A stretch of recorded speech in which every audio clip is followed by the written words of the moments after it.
Assalamualaikum warahmatullahi wabarakatuh. Selamat pagi semuanya. Perkenalkan, nama saya Nazatul Rahmi dengan NIM 23058108. Nah, pada hari ini saya akan menyampaikan presentasi dengan judul perubahan sosial. Nah, sebelum kita masuk kepada perubahan sosial, kita mengulas lagi materi kita minggu lalu, yaitu mengenai modernisasi. Nah, teman-teman, modernisasi merupakan bagian dari perubahan sosial. Nah, makanya saat ini kita membahas mengenai perubahan sosial.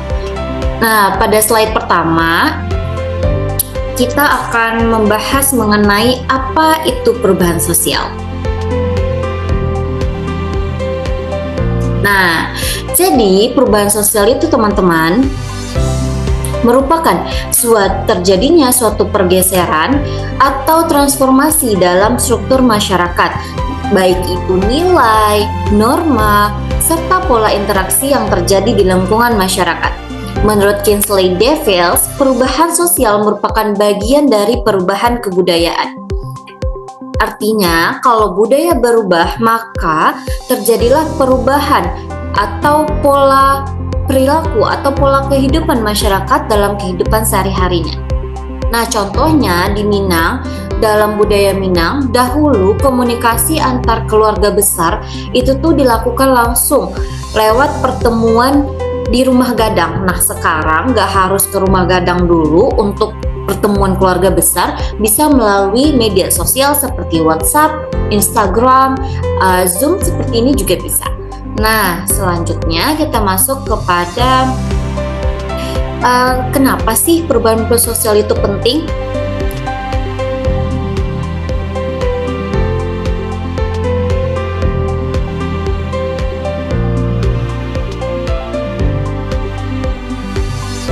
Nah, dalam sosiologi, perubahan sosial adalah suatu konsep kunci karena masyarakat itu bersifat dinamis, akan berubah-ubah sering perjalannya waktu dan juga kebutuhan masyarakatnya. Nah, makanya lahirlah suatu ungkapan yang mana tidak ada yang abadi di dunia ini kecuali perubahan itu sendiri.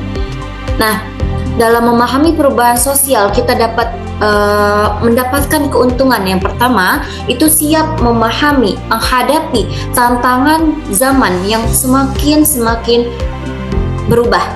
Yang kedua, tidak alergi dengan hal-hal baru gitu. Kita welcome aja dengan hal-hal baru yang akan masuk kepada kebudayaan kita. Nah, serta dapat mampu menjaga jati diri sambil tetap beradaptasi dengan yang namanya perubahan itu. Kita tidak bisa terlalu fanatik dengan perubahan, kayak saya nggak mau berubah, saya mau tetap kayak gini. Kalau kayak gitu, kita akan semakin tertinggal. Tidak akan terjadinya kemajuan di desa tersebut atau di tempat tersebut atau di masyarakat tersebut jika mereka tidak mengizinkan terjadinya perubahan atau mereka menghalang perubahan itu masuk kepada mereka.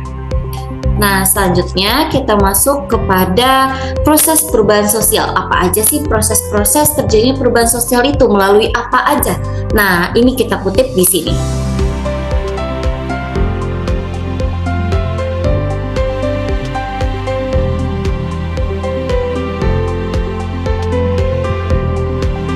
Nah, jadi teman-teman, proses perubahan sosial itu ada 4.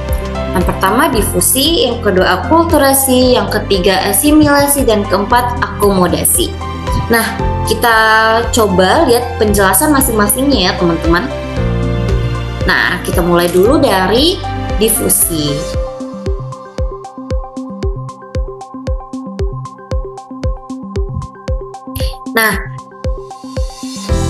Nah, teman-teman, difusi adalah penyebaran unsur-unsur kebudayaan dari satu masyarakat ke masyarakat lainnya. Sebagai contohnya itu kayak penyebaran budaya Korea ke Indonesia melalui drama, musik, ataupun fashion yang dapat mengubah selera komunikasi masyarakat, individu, bahkan kelompok. Nah, contoh lebih dekatnya dengan kita yaitu seperti makanan rendang. Nah, rendang itu kan dulu hanya dikenal sebagai masakan khas Indonesia, khas Padang lah maksudnya. Nah, sekarang seiring berkembangnya zaman, rendang itu sudah mulai dikenal dunia gitu loh. Sudah mendunia, bahkan sudah diakui sebagai makanan terenak oleh CNN. Nah, selanjutnya ada sistem sandang sarung atau kain sarung dan baju kurung yang dulu hanya dijadikan sebagai pakaian adat, tapi sekarang tuh udah bisa digunakan sebagai fashion modern, muslimah modern. Nah, bisa.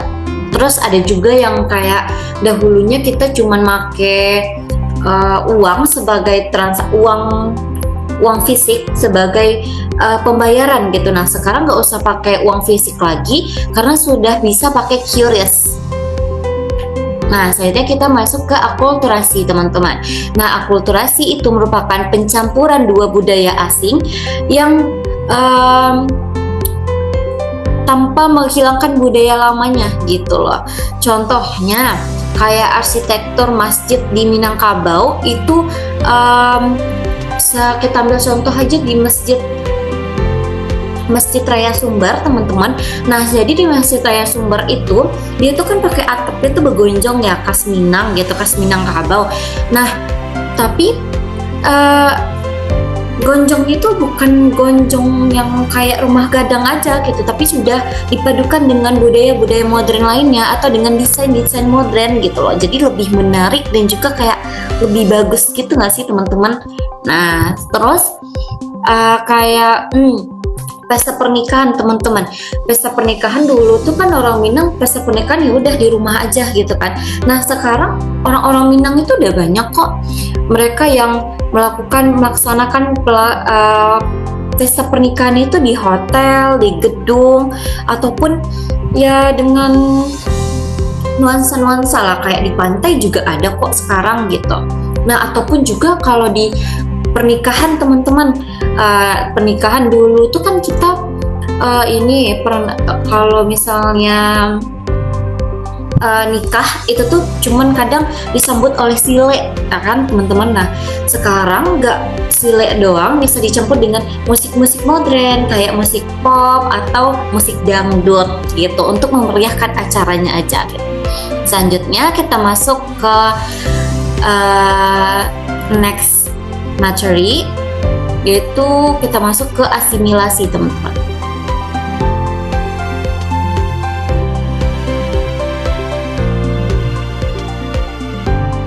Nah, asimilasi adalah peristiwa atau peristiwa atau keadaan di mana dua budaya itu berpadu dan menghasilkan budaya baru yang berbeda dengan budaya asalnya. Nah, contohnya itu seperti ini, teman-teman. Budaya A dipadukan dengan budaya B yang menghasilkan budaya C, bukan budaya AB seperti akulturasi tadi.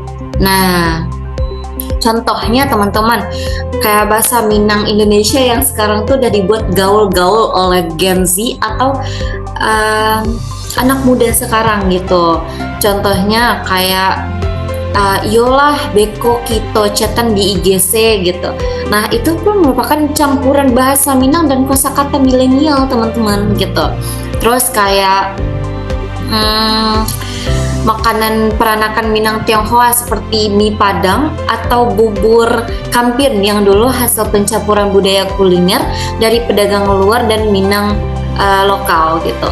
Dan juga dimsum ini, teman-teman, kita coba searching dulu, kayak kalau nggak salah dimsum ini termasuk salah satu proses perubahan sosial yang asimilasi gitu.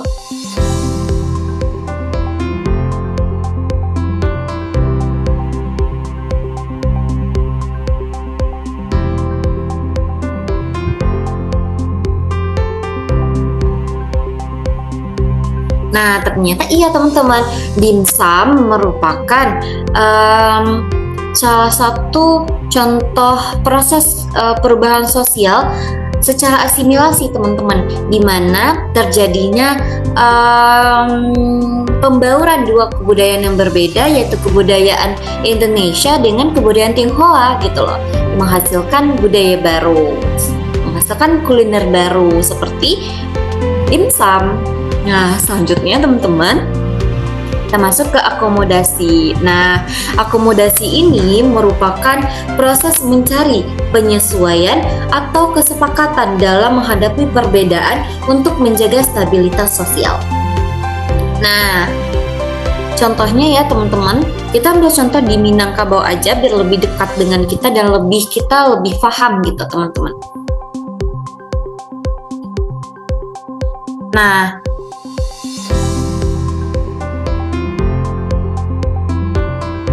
teman-teman tahu nggak sih, dulu itu di Minang perempuan itu sangat-sangat tidak diperbolehkan untuk sekolah tinggi-tinggi. Bahkan sekarang kita juga sering deh dengar kayak, buat apa sih perempuan sekolah tinggi-tinggi, akhirnya di dapur juga. Nah, perempuan itu salah satu kata-kata yang nggak akan pernah lepas dari perempuan Minangkabau gitu menurut aku, karena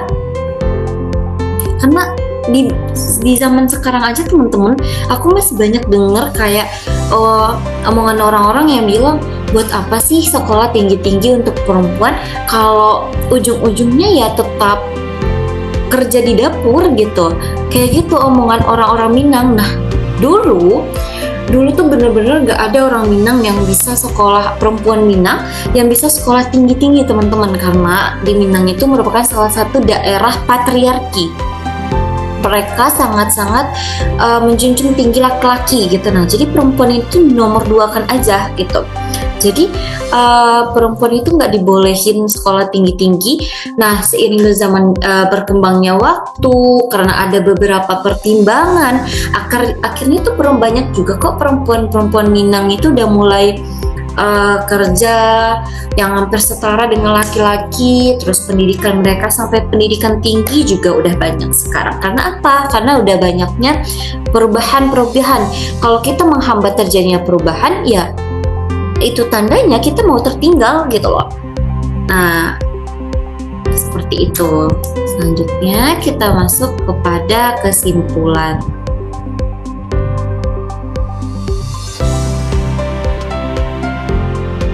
Nah, teman-teman, perubahan sosial itu terjadi di mana-mana, termasuk dalam budaya Minangkabau. Meskipun adat Minang itu sangat kuat ya teman-teman, tapi perubahan itu akan tetap berlangsung, baik dari masyarakat maupun dari pengaruh luarnya. Nah, yang penting adalah bagaimana kita memahami, memilih, dan mengarahkan perubahan tersebut agar tidak melunturkan nilai-nilai dasar kita sebelumnya gitu. Nah, perubahan sosial itu teman-teman adalah keniscayaan dalam kehidupan masyarakat. Memahami proses dan terbentuknya itu sangat-sangat penting agar kita bisa dapat beradaptasi dan berkontribusi dalam masyarakat yang terus berubah.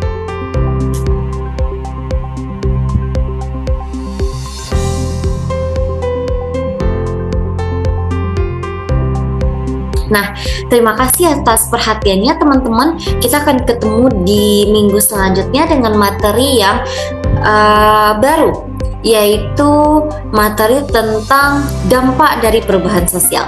Nah, thank you for watching teman-teman. Thank you for watching gitu. Jangan lupa subscribe and like.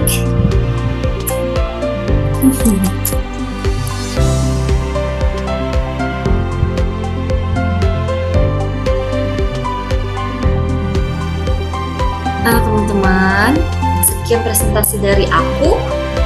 Bye-bye. Thank you for watching. Maaf banget kalau ngomongnya agak belibet ya teman-teman, karena ini masih pagi, saya masih mengantuk, saya masih mau tidur gitu. Bye-bye.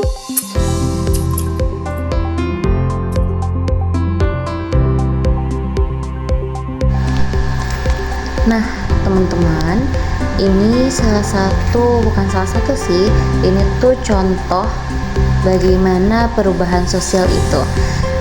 Nah, di gambar pertama itu saya kutip dari tirto.id, itu merupakan contoh perubahan sosial di kehidupan sehari-hari. Nah, infografis dari tirto.id ini menyajikan beberapa contoh konkret tentang perubahan sosial yang terjadi di masyarakat dari masa lalu hingga masa kini. Dalam gambar ini, terdapat 5 aspek kehidupan yang ditunjukkan mengalami perubahan. Yang pertama yaitu transportasi. Nah, di masa lalu, alat transportasi utama adalah kereta yang ditarik oleh kuda atau hewan lainnya. Nah, alat ini tentu saja terbatas kecepatannya, teman-teman. Jangkauannya pun terbatas. Namun, kini transportasi telah berkembang pesat dengan hadirnya mobil dan motor yang jauh lebih efisien dan cepat. Ini tuh menunjukkan adanya modernisasi dan efisiensi dalam kehidupan manusia. Nah, yang kedua itu pakaian dan gaya berbusana. Dahulu, masyarakat Indonesia lebih sering menggunakan pakaian adat atau pakaian tradisional. Kini, terutama di wilayah perkotaan, masyarakat lebih sering mengenakan pakaian modern yang mengikuti tren mode global. Hal ini mencerminkan adanya globalisasi budaya dan pengaruh besar media terhadap gaya hidup masyarakat. Nah, yang ketiga, tempat tinggal atau perumahan. Rumah pada zaman dahulu itu umumnya terbuat dari bahan-bahan alami, teman-teman, seperti bambu dan atap dari daun. Nah, sekarang rumah dibangun menggunakan semen, pasir, dan berbagai material modern. Model dan bentuk rumah pun semakin beragam dan disesuaikan dengan kebutuhan serta estetika zaman sekarang. Selanjutnya, komunikasi. Dulu masyarakat berkomunikasi melalui surat menyurat atau telepon umum seperti yang saya jelaskan di video tadi pada materi yang pertama tadi. Nah, proses ini tuh tentu saja membutuhkan waktu yang lama, teman-teman, dan tidak praktis. Saat ini, hampir semua orang telah menggunakan smartphone atau ponsel pintar yang memungkinkan komunikasi instan, jarak jauh, dan juga multifungsi. Bisa melihat teks, mendengar suara, melihat gambar, bahkan bisa mendengar dan melihat video. Nah, yang kelima, permainan anak-anak. Zaman dulu, anak-anak sering bermain secara fisik seperti petak umpet, lompat tali, dan layangan. Sekarang anak-anak lebih menyukai mobile game atau game online seperti Mobile Legends, PUBG, atau bermain menggunakan konsol game atau PlayStation.